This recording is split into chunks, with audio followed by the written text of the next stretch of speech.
Hello, I'm Philip Stoten. I'm here at Electronica 2024, and I'm joined by Nirmal from Aimtron. Thanks for joining me. Pleasure to talk to you. It's a pleasure to be here, Phil.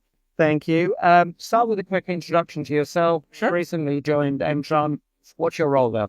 Recently, as of 2012, yeah. Okay, so 10 years, 12 years ago. Yes. So I'm a part of the ownership family, the original ownership family. Nirmal Vasani, the founder. I'm second generation to that. So Okay.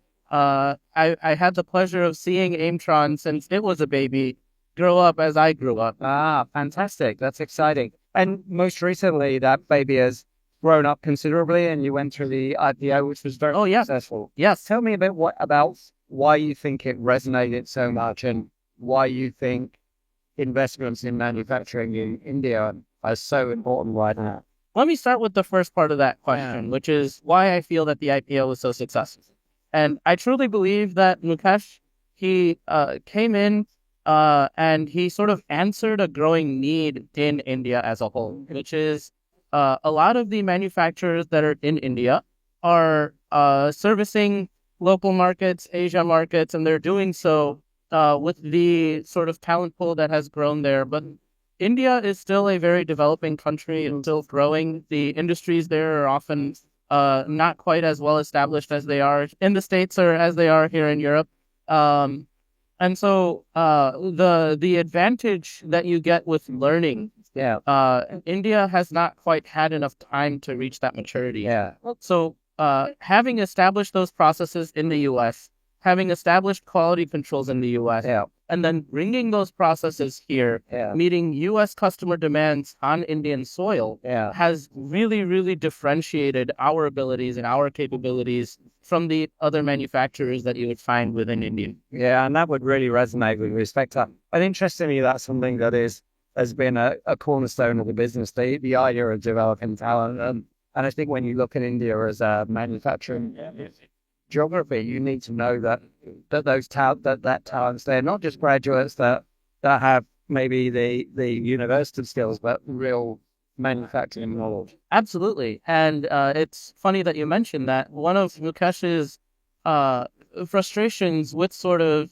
education, not just in India, but all around the world, is academia has gotten really good at teaching very specific concepts. But in regards to the practical skills that the industry requires, academia has not quite found the ways to impart them as good as industry has, right? So far, they haven't found a way to teach that's better than just doing the work. And so Mukesh has started skill development training both in the U.S. and across India. One as a talent search, because that's when you really see who the rising stars are. But more altruistically, just because he didn't really have access to good educational resources growing up. The schools in his village only went up to around the 4th grade. And then after that, he had to go to another village. He had to walk for quite a distance in order to receive just a basic education. And so the unavailability of education in a lot of places in India sort of drove him to create that foundation. And developing that talent is something that is still very important to him to this day. Yeah, and it's important to the country, but it's important to the business as well. I think your footprint absolutely fascinates me. Having a facility in the US and having a facility in India just seems incredibly smart at the moment. We're clearly going through a geopolitical stage of protectionism in markets, particularly in the US. We're going to see more tariffs, but particularly more tariffs on China, which push people out of China, perhaps into India. But having both India and the US, it really does make a lot of sense. Yeah, and geopolitically, it's not just the tariffs that are going to cause a lot of these issues.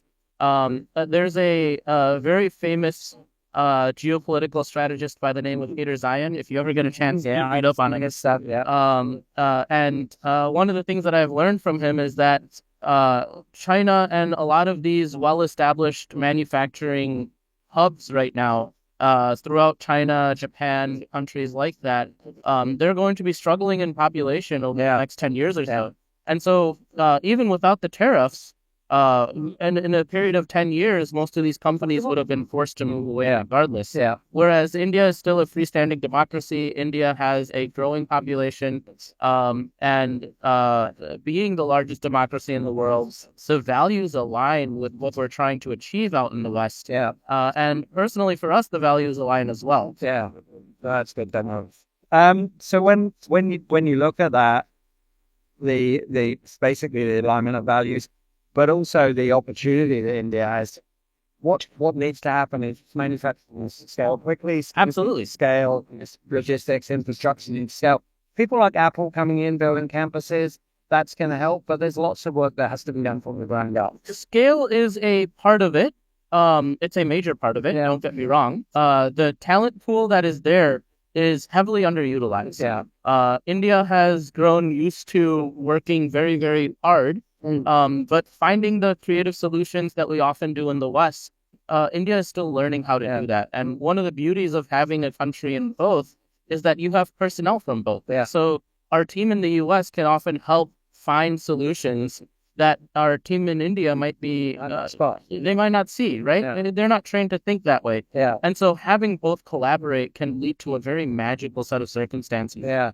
Yeah, which leads to a lot of success. Absolutely. Yeah. Absolutely. And this type of collaboration will be key to India's growth over the next 10 years. Yeah, I think it has to be those partnerships that will really deliver success, not just for you companies like yours, but also for India as a whole. You have a political environment in India that seems to want to do business with the world now.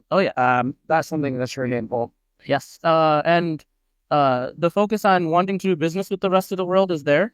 And the focus on self-sufficiency is there as well. India has traditionally been, even when it has natural resources, it's traditionally been very dependent on other countries to process them before they actually come in country. And now that is starting to change. You're starting to see a lot more investment into the infrastructure required for India to be able to scale up this manufacturing as well. Yeah. And so all of this leads to a very favorable climate for Aimtron. And coming into India, this should be something that's very exciting to see. Yeah, absolutely. Well, I know we're planning a tour of Indian facilities next year, so we're looking forward to coming to visit you. Please do. Thanks so much for talking to me, and I wish you all the best going forward. Thank you.